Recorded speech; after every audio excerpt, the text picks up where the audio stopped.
to the Arsenal, 1-0 to the Arsenal. But goddamn, we make it hard for ourselves. I'm telling you, 1-0 to the Arsenal against Burnley at home kind of thing. Don't get me wrong, Gunners. Like I said, we are so close now. We literally need one more win and we are Premier League champions. But goddamn, we make it hard for ourselves. I'm telling you, Burnley at home, I think I predicted 4-0. We only won 1-0.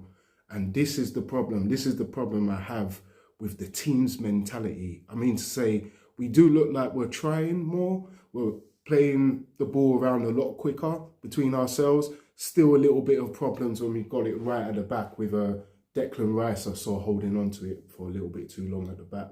Saliba and Gabriel seem to have been told to move the ball quicker because I'm not really seeing them holding on to it too much. But like I said at the start of the video, 1-0 to the Arsenal.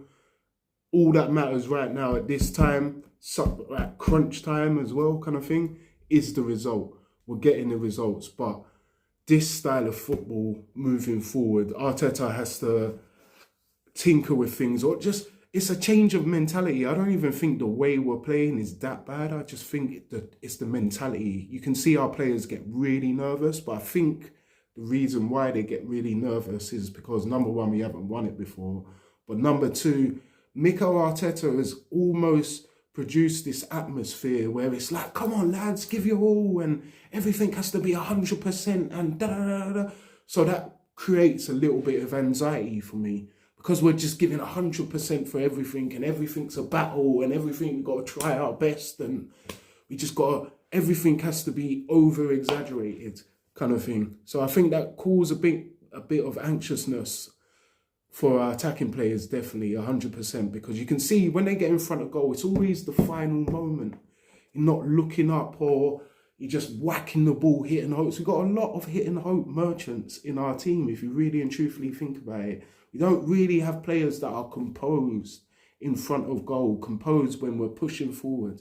But one thing I will say, Martin Odegaard last night was on one. That is the best I have seen Martin Odegaard play for a very, very long time. He was looking to be direct. He was looking to have an effect on the game. He was running around everywhere, asking for the ball, trying to put the ball through for players. There was a couple of times, I think there was a time he put it through for Havertz, but Havertz didn't do great with it. There was a couple of times he tried to knock it down the right-hand side for Saka as well, but he just couldn't really get on the end of it sometimes. There was a couple of times that he done a few flicks and tricks, and it's just the rest of the team weren't on the same wavelength as him. But Martin Odegaard, we need that 2 more times, my friend. We need you to perform like that against Palace, and then we need you to perform like that against PSG, because that is the Martin Odegaard that I know.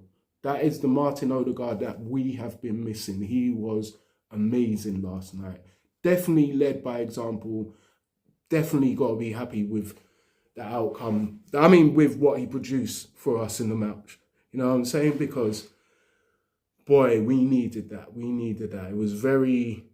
It wasn't even that tense. I don't even think it was that tense. Burnley didn't really have too many opportunities, even though I will say Kai Havertz should have definitely got sent off.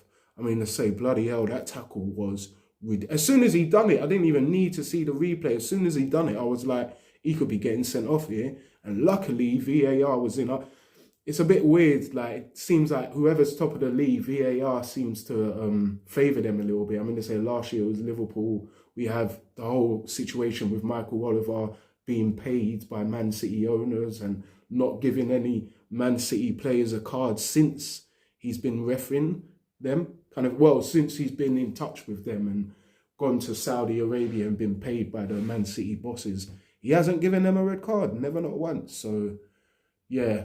But at the same time, VAR is corrupt, but it's been corrupt for, I swear, at least every team can at least mention once, maybe twice, where they've felt a bit of an injustice from the VAR panel and everything like that. The PGMOL on a whole is corrupt. I mean, I say there's so many videos out there where you can see they blatantly made a decision for the favouring team, the team that is higher up in the league and things like that. And with my team being one of them, we definitely had some fortunate decisions go our way. But at the end of the day, again, as a fan, I'm not going to complain about it. It benefits my team, so all you can do is move on. But also, there will be ones that will go against my team, which you kind of just have to hold your hand up and say, well, it goes around in circles, and it kind of thing. Sometimes yes, sometimes no.